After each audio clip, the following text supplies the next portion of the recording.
সূর্যের প্রথম কিরণ যখন ঘাসের গায়ে পড়ে, মুক্তোর মতো শিশিরগুলো ঝিকিমিকি করে। চারপাশ জুড়ে শান্তি, শুধু নেই কোনো কোলাহল। মনে হয় আজ পৃথিবীটা স্বপ্নের মতো সরল। দুশ্চিন্তাগুলো হারিয়ে যায় আকাশের ওই পারে। মনটা যখন উঠতে চায় মুক্ত পাখির ডানার ভরে। এমন সকাল বারবার যেন জীবনে ফিরে আসে। প্রকৃতির এই অপার রূপ হৃদয় জুড়ে ভাসে। ভোরের মাঠে দাঁড়িয়ে আমি অনুভব করি তাই, প্রকৃতির চেয়ে সুন্দর বন্ধু এই পৃথিবীতে নাই।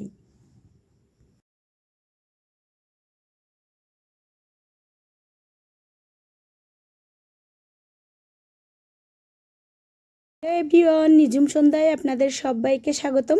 কাছে এবং দূরের যে যেখান থেকে আমার এই ভিডিওটা দেখছেন, আশা করি সবাই সুস্থ আছেন, ভালো আছেন। আমরাও সুস্থ আছি, ভালো আছি। আজ খুব ভোরে ঘুম থেকে উঠে হাঁটতে বের হয়েছি। সকালের বাতাসে ছিল এক অন্যরকম সতেজতা, যেন প্রকৃতি নিজেই নতুন দিনের শুভেচ্ছা জানাচ্ছে আমাকে।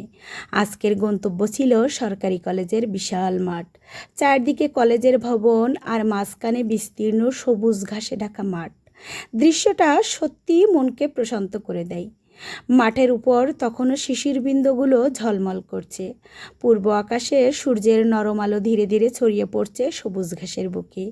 পাখিদের মিষ্টি ডাক, হালকা শীতল বাতাস আর চারপাশের নির্মল পরিবেশ মিলিয়ে এক জীবন্ত ছবির মতো দাঁড়িয়ে আছি। সকালের মনোমুগ্ধকর পরিবেশ উপভোগ করতে করতে আমরা হাঁটতে হাঁটতে চলে গেলাম বাজারের দিকে।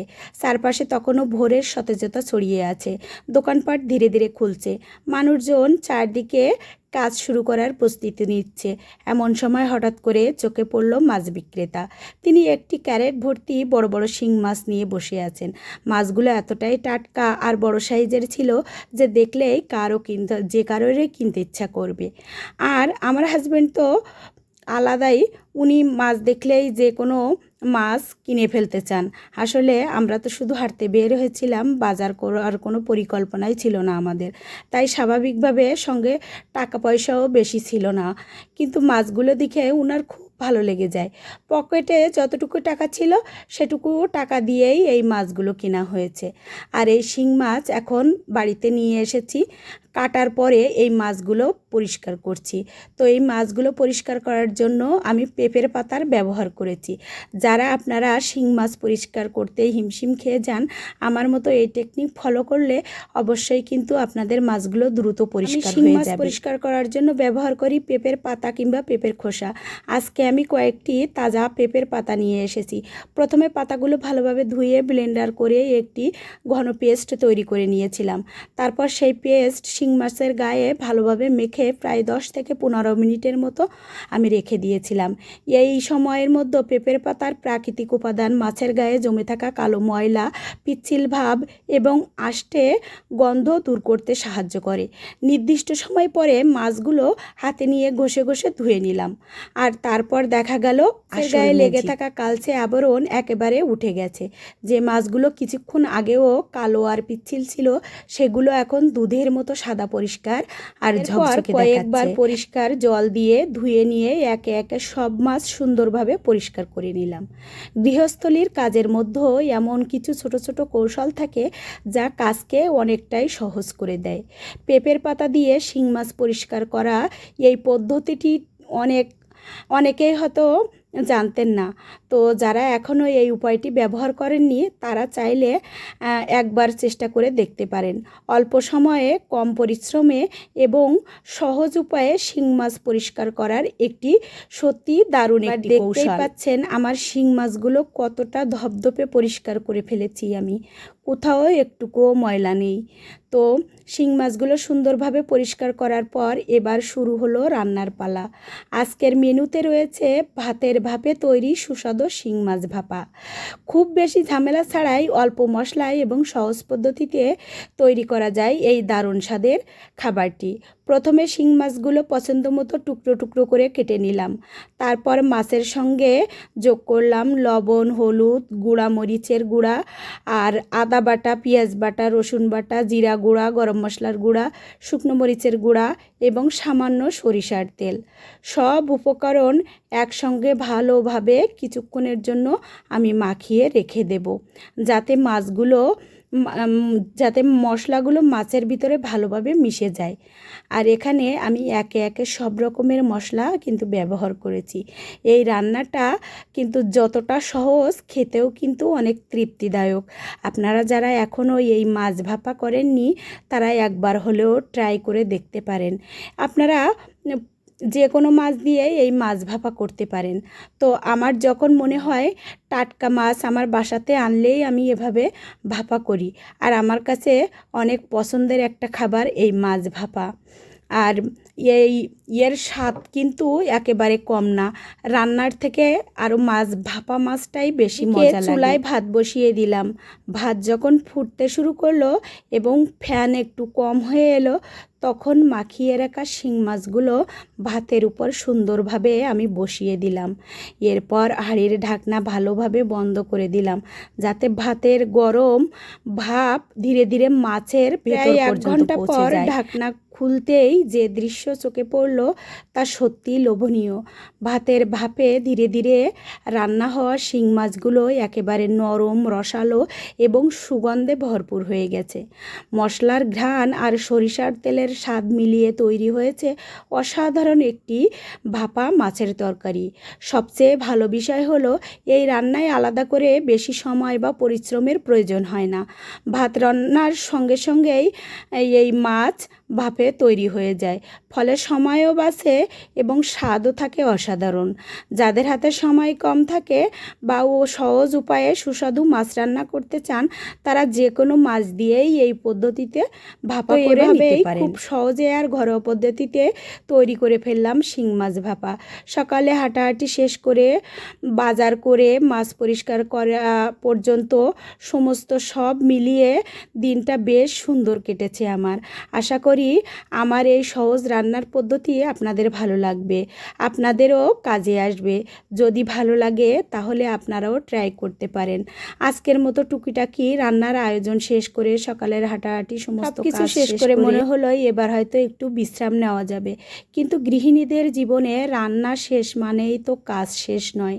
রান্নাঘরে তখনও পড়ে আছে ধোয়ার বাসন, গুছিয়ে রাখা মশলার জিনিসপত্র পরিষ্কার করা, চুলা মুছে রাখা, টেবিল মুছে রাখা। এক কাজ শেষ না হতেই আরেক কাজের অপেক্ষা করে থাকে। এভাবেই ছোট ছোট কাজগুলো মিলিয়ে কখন যে পুরো দিনটা কেটে যায় টেরই পাওয়া যায় না। আমি সবসময় একটা কথা বিশ্বাস করি, কাজের আসলে কোনো শেষ নেই। মানুষ যদি নিজের ইচ্ছা থেকেই কাজ করতে চায় তাহলে চারপাশে কাজের অভাব নেই। ঘরের এক কোণ থেকে আরেক কোণ পর্যন্ত সবসময় কিছু না কিছু করা থাকে আমার। আবার কেউ যদি কাজ এড়িয়ে যেতে চায় তাহলে তার কাছে মনে হবে করার মতো জানি না। আমার দিনগুলো এভাবে কাটে, একটু একা, একটু ওটা, একটু টুকটুক করে সারাদিন কোনো না কোনো কাজে ব্যস্ত থাকি আমি। কখনো রান্নাঘর, কখনো ঘর গোছানো, কখনো জামা কাপড় গোছানো, কখনো পরিষ্কার, ছোটোখাটো প্রয়োজনীয় জিনিসপত্র পড়ে থাকলে সেগুলোকে সেলাই মেশিনে সেলাই করা। দিনের শেষে মনে হয় আজও যেন সব কাজ শেষ হলো না আমার, কিছু না কিছু এখনও বাকি রয়ে গেল। আসলে সংসারে শুধু বসে থাকার জায়গা নয়, এটা দায়িত্ব, যত্ন, ভালোবাসা দিয়ে গড়ে তোলা সমস্ত কাজ শেষ করে আমি চলে এসেছি পূজা দেওয়ার জন্য। আমি বিশ্বাস করি মানুষের চোখ এড়িয়ে অনেক কিছু চলে যেতে পারে, কিন্তু সৃষ্টিকর্তার দৃষ্টি থেকে কিছুই আড়াল থাকে না। তিনি আমাদের প্রতিটি কাজ, প্রতিটি চেষ্টা, প্রতিটি প্রার্থনা দেখছেন। তার ইচ্ছা ছাড়া এই পৃথিবীতে কিছুই ঘটে না। যেমন একটি ছোট্ট গাছের পাতাও তার অনুমতি ছাড়া নড়ে না, তেমনি আমাদের জীবনও তারই ইচ্ছা, তারই আশীর্বাদ পরিচালিত হয়। তাই সংসারে কাজ যতই থাকুক না কেন, দিনের একটি ছোট্ট সময় হলেও ঈশ্বরকে স্মরণ করা উচিত, কারণ কাজ আমাদের জীবনকে চালায় আর সৃষ্টিকর্তা স্মরণ আমাদের মনকে শান্তি দেয়। এই দুইয়ের সমন্বয়ে জীবনে পথ আরও সুন্দর ও সমস্ত কাজ শেষ করে পূজা দিয়ে আমি চলে এসেছি এবার দুপুরে খাওয়া দাওয়া করার জন্য।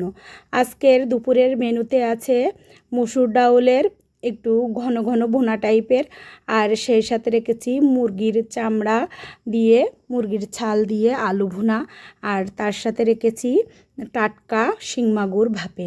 তো দুপুরে খাওয়া দাওয়ার পরে একটু বিশ্রাম নিয়েছিলাম, তারপর চলে এসেছি বিকালের টাইমে পুকুর পাড়ের দিকে।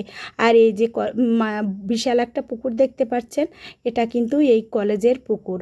আর এখানে আমাদের কখনো আসা হয়নি, অনেকেই এসেছে, কিন্তু শুধু বিকেলে হাঁটাহাঁটি করে বাসায় ফেরার পর হঠাৎ করে অনেক দিন পর পুরনো একটা ইচ্ছা মাথাচাড়া দিয়ে উঠলো, পেঁয়াজু খাবো। এমন ইচ্ছা না খেলে শান্তি নেই, কিন্তু সমস্যা হলো পেঁয়াজু বানানোর মতো কোনো প্রস্তুত উপকরণ আমার বাসায় নেই। মন কি আর এত সহজে হার মানে? দ্রুত কিছু মুসুর ডাল ভিজিয়ে রাখলাম, তারপর পেঁয়াজ কুচি, লবণ, হলুদ, শুকনা মরিচের গুঁড়া সব একসাথে মাখিয়ে আশা নিয়ে পেঁয়াজুর শেপ দিতে শুরু করলাম। তখনও জানতাম না আমার জীবনে অন্যতম বড় পেঁয়াজু ট্র্যাজেডি অপেক্ষা করছে আমার সামনে। সব প্রস্তুতি শেষ, এবার ভাজার পালা। কিন্তু কিচেনে গিয়ে দেখি সাদা তেল নেই, আছে শুধু সরিষার তেল। মনে মনে ভাবলাম, তেল তো তেলই, পেঁয়াজু আবার তেলের জাত দেখে নাকি? এই আত্মবিশ্বাস নিয়েই কড়াইতে সরিষার তেল গরম করলাম। তেল গরম হওয়ার পর খুব যত্ন করে একটা একটা করে পেঁয়াজু ছেড়ে দিলাম, তারপর আরেকটা। কিন্তু কয়েক সেকেন্ড পর হঠাৎ মনে হলো, আরে পেঁয়াজুগুলো কোথায় হারিয়ে গেল? কড়াইতে তাকিয়ে দেখি তেল আছে, বুদবুদ আছে, শব্দ আছে, কিন্তু পেঁয়াজু নাই। এ কেমন ব্যাপার হলো? আমি তখন কড়াইয়ের ভিতরে এমনভাবে খুঁজছি যেন হারিয়ে যাওয়া আত্মীয় স্বজনদেরকে আমি খুঁজছি।